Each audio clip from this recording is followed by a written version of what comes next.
Mr. Which you have to substantiate. The structured abductions.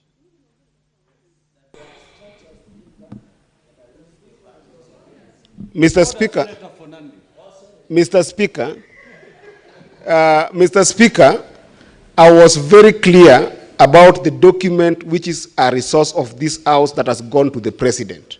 In that document, we were very clear about a number of issues that we complained about. Unless Senator Gloria was not in this House to listen to what was being discussed in this House, Mr. Speaker, I am very clear in my mind, Mr. Speaker. And Mr. Speaker, let me say this, Mr. Speaker. Maybe Senator Gloria is comfortable because any of her family members have never been abducted. But abduction of young people in this country must stop. And they happen within the structure of security in this country as well as outside the structure of this country.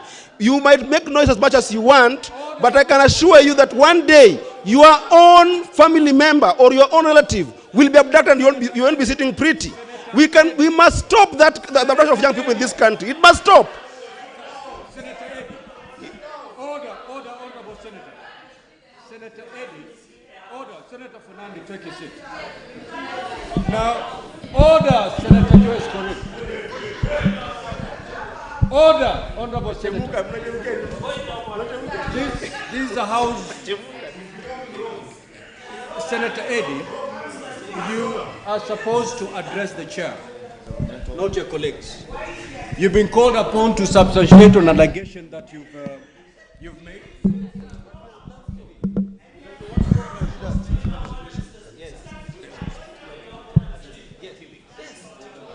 Order, honorable senators. Mr. Speaker. Sit down, Senator Eddie. Where are you going? Sit down. Sit down. The chair is speaking. Senator for Kilifi, let the chair handle this. Now, Senator Roba rose on a point of order on this allegation that you've said they are structured abductions within the system. So, you've been called upon to substantiate those allegations. What did you mean by structured abductions within government? Instead of responding to that, you've been shouting back at your colleagues. Proceed, Senator Eddie, to substantiate. If you're not in a position to do that today, you know exactly what to do.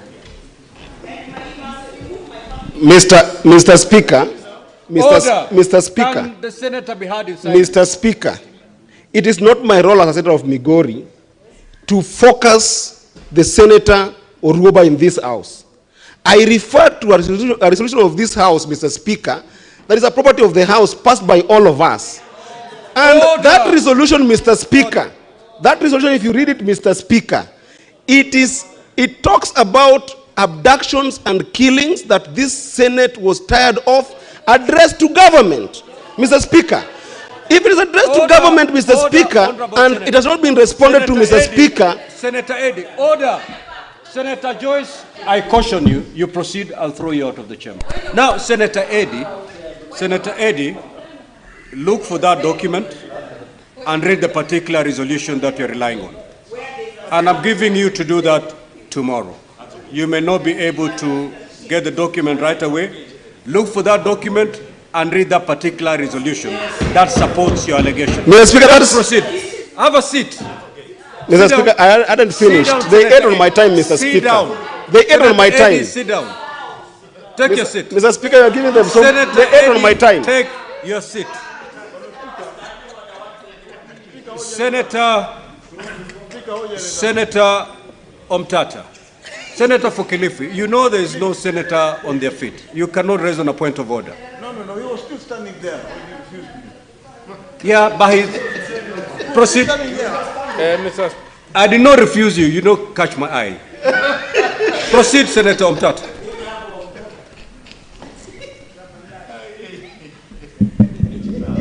Mr. Speaker, sir, thank you for the opportunity. The question of abductions is a very serious question. Kenya is a republic, a government of law, and you have got institutions that have been mandated to take care of the security of the citizen. And these institutions are basically, in terms of civilian order, the police. Our streets cannot be an area where people can abduct others, disappear others, run illegitimate detention centers, and then release them, and there are no consequences. When these people are released, Mr. Speaker, sir, I have not heard of any incident whereby the abductees have been guaranteed security and the government security apparatus summoned them to a debriefing to try and identify where they were being held and why they were being held. And that points to collusion by the police in the ongoing abductions. To make matters worse, Mr. Speaker, sir, it's a matter of fact that the capacity of the police to investigate this kind of activities, if at all they involve the police forces, has greatly been eroded. And this was done deliberately under the last command of Inspector General Koome, whereby officers who are trained to deal with this kind of matters and who are housed at the internal affairs internal affairs unit of the National Police Service were systematically transferred out of station. The unit was starved of funds, and it's a pale shadow of what it was when it was set up, with the intention that should any security forces step out of the law, they would be dealt with by the fellow policemen. So, Mr. Speaker, sir, whereby when you don't get the government taking action to debrief those who have been abducted and released, to establish where exactly they were being held, to try and determine who are holding them, then the only conclusion you can draw is that the security forces have failed in their mandate, and for lack of a better word, are complicit in the abductions. And so, Mr. Speaker, sir, the circumstantial evidence that avails itself to an inquisitive eye is that our abductions are being conducted either by the police or with the full knowledge of the police command. And what is the point of order, Senator Fernandez? This is interjection. Mr. Speaker. Mr. Speaker, I raise understanding order 105. While I agree that the issue of abductions is a very serious issue in the country, you cannot allow Senator Okia Omtata to get away with what he is saying by saying that the abductions that is happening within the country are either state sanctioned or police sanctioned. And talking about defunding a unit. Mr. Speaker, can the senator of Busia table evidence to show that there is complicity or the police are tolerating the abductions that is happening currently in the country, so that we can move forward? If he can table, Mr. Speaker, then we move forward, because he's a litigant. He knows in court you don't carry gossip before a court of law, Mr. Speaker. He must substantiate. This is not a market, Mr. Speaker. This is not a market. This is not a marketplace, Mr. Speaker, where you bring the gossip, Mr. Speaker. Mr. Speaker, can you protect me? Mr. Speaker, can you protect me, Mr. Speaker? No, can you protect me? Senator Fernandez. This is not heckling Senator arena. Fernandez, you've made your case. Take a seat. Now, Senator Omtata, proceed to substantiate your allegations. To who? To inform who? Who? Just let Senator Omtata proceed to substantiate.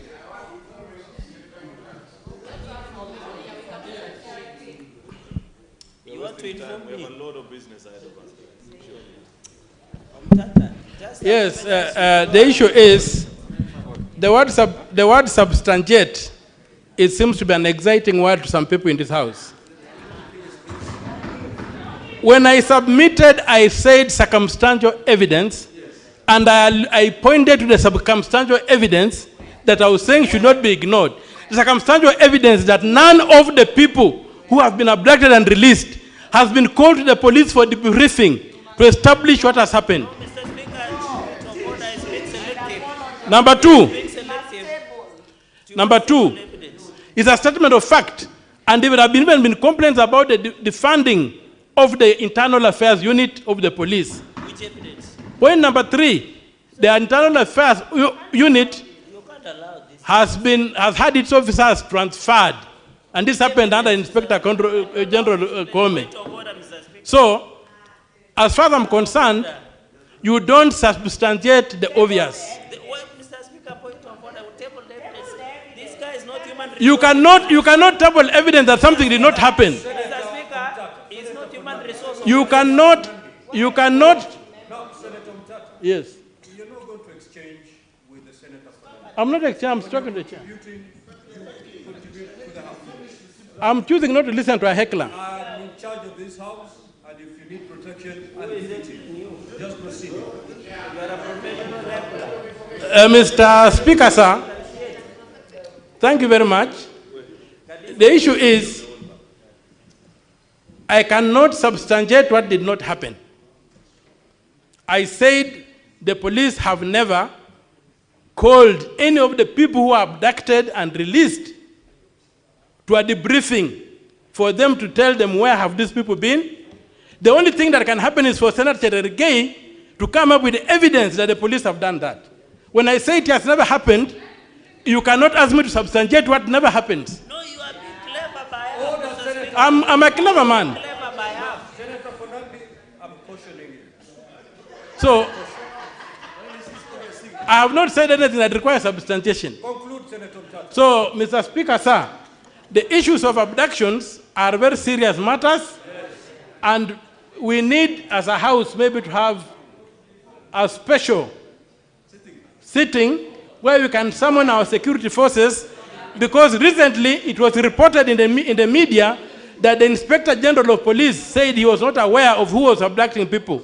Yes. So we need them to be summoned to this House to come and tell us why the police has lost control of the security of this country. Your 3 minutes time is up. Thank you, Mr. Speaker, sir. I have nothing else to submit. I'm happy to see the majority leader very calm. Now, honorable senators, that marks the end of the intervention of the statements. Now, allow me, pursuant to Standing Order 45-2, to rearrange today's order paper. We will move to handle order number 15, 16, 17, 23, and 24 before we resume normal flow as contained in today's order paper. Clerk, you may proceed to call those orders. Order number 15, Committee of the Whole, the Meteorology Bill, Senate Bills number 45 of 2023. Order number 16, Committee of the Whole, the National Construction Authority Amendment Bill, National Assembly Bills number 59 of 2022. Order number 17, Committee of the Whole, the Cancer Prevention and Control Amendment number 2 Bill, National Assembly Bills number 45 of 2022. Order number 23, Committee of the Whole, the Political Parties Amendment number 2 Bill, Senate Bills number 26 of 2024. Order number 24, Committee of the Whole, the Election Offenses Amendment number 2 Bill, Senate Bills number 28 of 2024.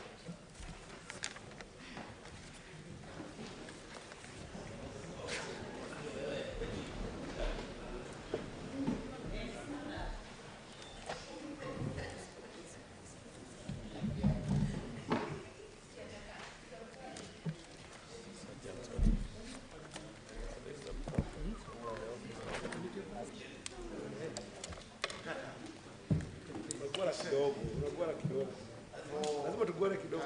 Hiyo resolution lazima ikuje kwanza.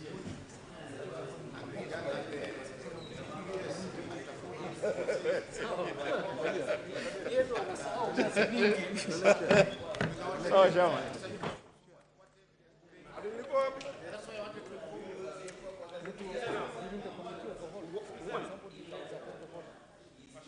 Hiyo ni uongo. Walisema MP, mimi ni senator. Hakuna. No. Currently. Yes. Unaweza.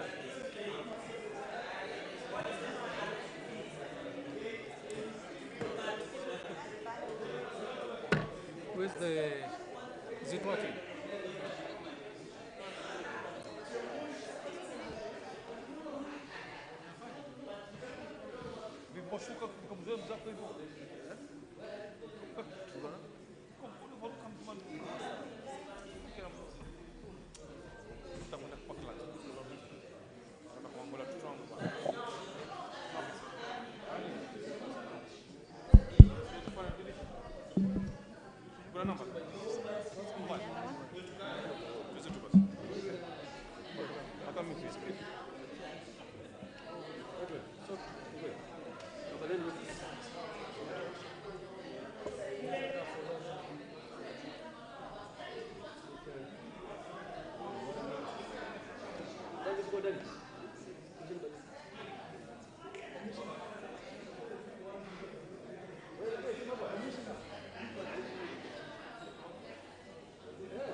Beatrice. Okude na wafoma.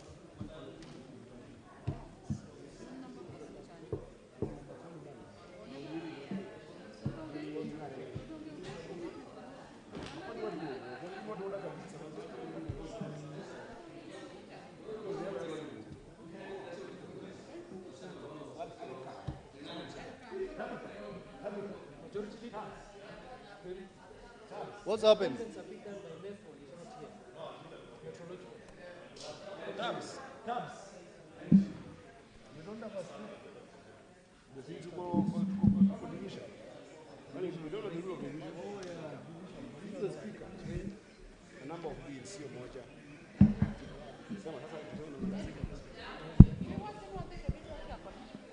Don't be doing this for moment and to come. You can't do it.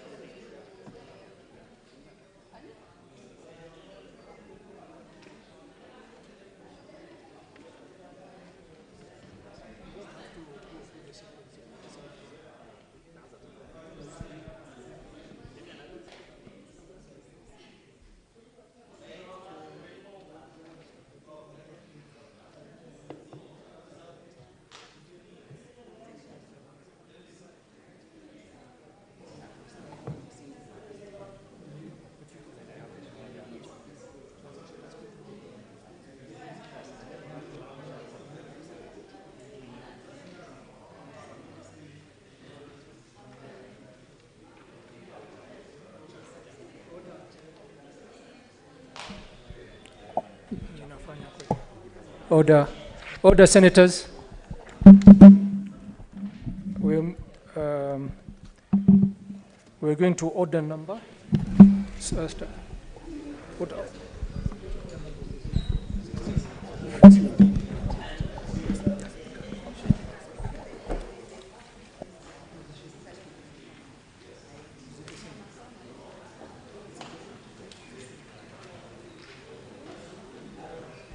Order, honorable senators, order, please take your seats.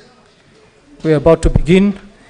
Order number 15, clerk. Order number 15 is the meteorology bill, Senate Bills number 45 of 2023.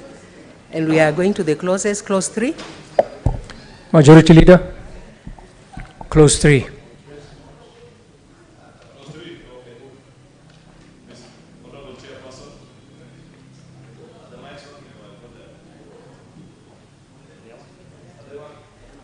Oh yeah, it's working. Majority Leader, just one moment, please.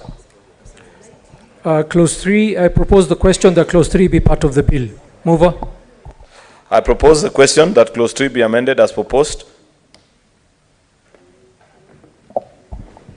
I put the question that clause 3 be amended as proposed, division at the end. Clause 4, 5, and 6. Clauses 4, 5, and 6. I propose the question that clause 4, 5, and 6 be part of the bill. I put the question that clause 4, 5, and 6 be part of the bill, division at the end.